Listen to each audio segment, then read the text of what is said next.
देखिए बच्चों, आपके AKTU में इस बार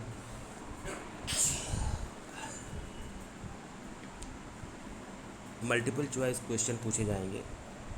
इसमें आपको मैं कुछ क्वेश्चन सेंट्रल नर्वस सिस्टम से डिस्कस करूंगा। क्वेश्चंस और इसके आंसर्स, इसको ध्यान से समझिएगा। देखिए, यहाँ जो पहला क्वेश्चन दिया हुआ है, the minimal alveolar concentration of an inhalational anaesthetics is a measure of its. Question पूछ रहा है कि मिनिमल एल्वियोलर कंसंट्रेशन किसी इनहेलर एनेस्थेटिक्स का किस चीज़ का मेज़रमेंट है, उसकी पोटेंसी का, कि उसके थेरेपेटिक इंडेक्स का, कि डिफ्यूजिबिलिटी का, कि आयल वाटर पार्टीशन को। जाहिर सी बात है कि अगर हम बात करें कि पोटेंसी की, तो potency is a measurement of drug concentration in at a affected site, at a receptor site. तो अगर रिसेप्टर साइट पर ज़्यादा कंसंट्रेशन होगा, इफेक्ट भी अच्छा आएगा, उसकी पोटेंसी भी अच्छी होगी, तो इसका जाहिर सी बात है आंसर पोटेंसी होगा। नेक्स्ट क्वेश्चन है, the primary mechanism by which general anaesthetics produce their action. क्या प्राइमरी मैकेनिज्म है जनरल एनेस्थेटिक्स की? जनरल एनेस्थेटिक्स की कैटेगरी में बार्बिट्रेट, बेंजोडाइजेपिन, जो आगे मैं डिस्कस करूँगा क्वेश्चन के थ्रू, वो क्या है? तो ये पहला ऑप्शन दे रहा है, affecting receptor operated ion channel in cerebral neurons. क्या ऐसा है? आपने पढ़ा है। Blocking voltage sensitive sodium ion channel in neuronal membrane, केवल सोडियम आयन चैनल को नहीं टच करता।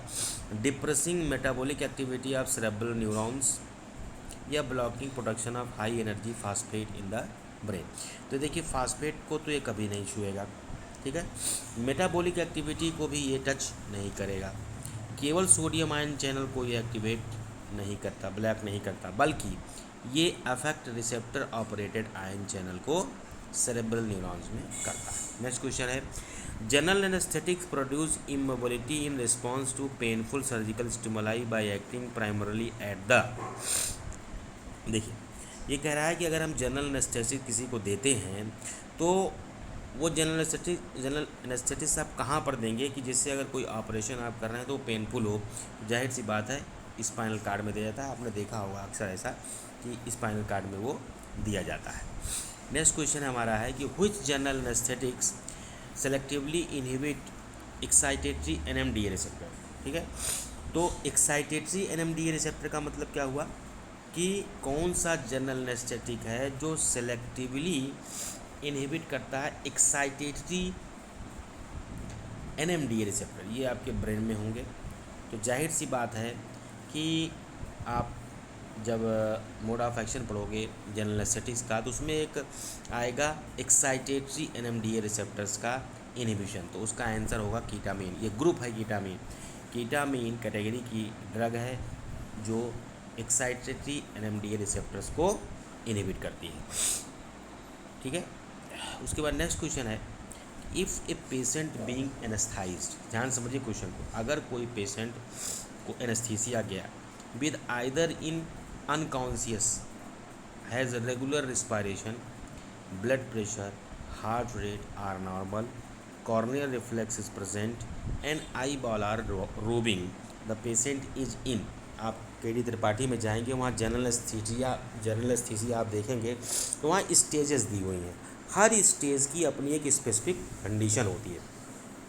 ये कौन सी स्टेज है जहाँ पर पेशेंट को जब एनेस्थीसिया जाता है तो अनकॉन्शियस में वो होता है, लेकिन उसकी सांसें रेगुलर होती हैं, उसका blood pressure, heart rate normal होता है, कॉर्नियल रिफ्लेक्स भी उसका प्रेजेंट होता है, आई बाल भी उसकी मूवेबल होती है, मगर पेशेंट अनकॉन्शियस होता है। तो कौन सी स्टेज है? इसका आंसर होगा स्टेज नंबर 3 प्लेन 1। ध्यान से समझ लीजिएगा इसको। और भी स्टेजेस आप पढ़ लीजिएगा, देख लीजिए KD त्रिपाठी में जनरल एनेस्थीसिया के चैप्टर में स्टेजेज ऑफ जनरल एनेस्थीसिया दिया हुआ। No surgical, next question, no surgical operation should be perform during the following stage of anaesthesia. वो कौन सी सर्जिकल कौन सा स्टेज है जिस पर कि सर्जिकल ऑपरेशन नहीं किया जाता? तो यहाँ पर आंसर होगा स्टेज 2 पर कोई भी सर्जिकल ऑपरेशन आप नहीं कर सकते, क्योंकि यहाँ पेशेंट को दर्द होगा। Which of the following is sine of deep anaesthesia? अगर कोई डीप एनेस्थीसिया में चला गया तो कौन सा साइन होगा उसके अंदर? Fall in blood pressure. ध्यान दीजिए, fall in blood pressure. Next question है the following factor delays induction with an inhaled anaesthesia. कौन सा फैक्टर है जिसके इंडक्शन में डिले होता है, ठीक है, जनरल एनेस्थीसिया देने पर? तो आंसर है एल्वियोलर परफ्यूजन वेंटिलेशन मिसमैच। ये बहुत टफ क्वेश्चन है, लेकिन फिर भी आप याद रखिएगा, एग्जाम में आ सकता है, ठीक है। नेक्स्ट क्वेश्चन है सेकेंड गैस, ध्यान दीजिए, second gas is exerted by the following gas when को एडमिनिस्टर्ड विद हैलोथेन। इसको इनडायरेक्टली पूछा गया है, आप कह सकते हैं कि हैलोथेन के साथ कौन सी गैस एडमिनिस्टर्ड की जाती है? रट लीजिएगा, इसका आंसर है nitrous oxide. Diffusion hypoxia, hypoxia मतलब deficiency of oxygen in blood, is likely to occur only after use of nitrous oxide because it. Diffusion hypoxia का मतलब हुआ कि जब आप सांस लेते और देते हैं, छोड़ते हैं, तो उस वक्त ऑक्सीजन का आदान प्रदान होता है। उस दौरान अगर आप नाइट्रस ऑक्साइड लिए हुए हैं तो हाइपोक्सिया होगी। और हाइपोक्सिया क्यों होगी? क्योंकि आंसर है लो blood solubility and used in high concentration.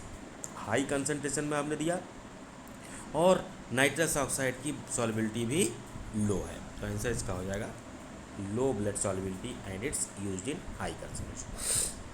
Question number 11, select the inhalational general anaesthetics which is metabolised in the body to a significant extent.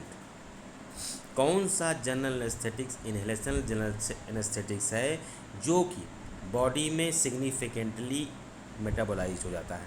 इसका आंसर होगा हैलोथेन। याद कर लीजिएगा, halothane. Neither anyone this question. Ether, isoflurane, sevoflurane is not the answer, हैलोथेन।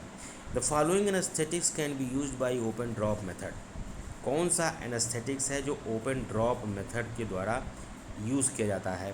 तो इसका answer है ether. क्या है? Ether. The minimum alveolar concentration हैलोथेन का कितना होना चाहिए? तो याद रखिएगा, कितना होना चाहिए? 0.75%। गलती से 75 मत करिए, डेथ हो जाएगी, डेथ हो जाएगी। तो ये 13 क्वेश्चन आज मैंने कर दिए डिस्कस। आगे भी मैं क्वेश्चन डिस्कस करता रहूँगा, आपको इसी तरह यूट्यूब पर वीडियो मिलता रहेगा। इसको देखिए, ध्यान से समझिए, आगे और भी आपको अच्छे से मैं क्वेश्चंस के आंसर बना कर देता हूँ। धन्यवाद, थैंक यू।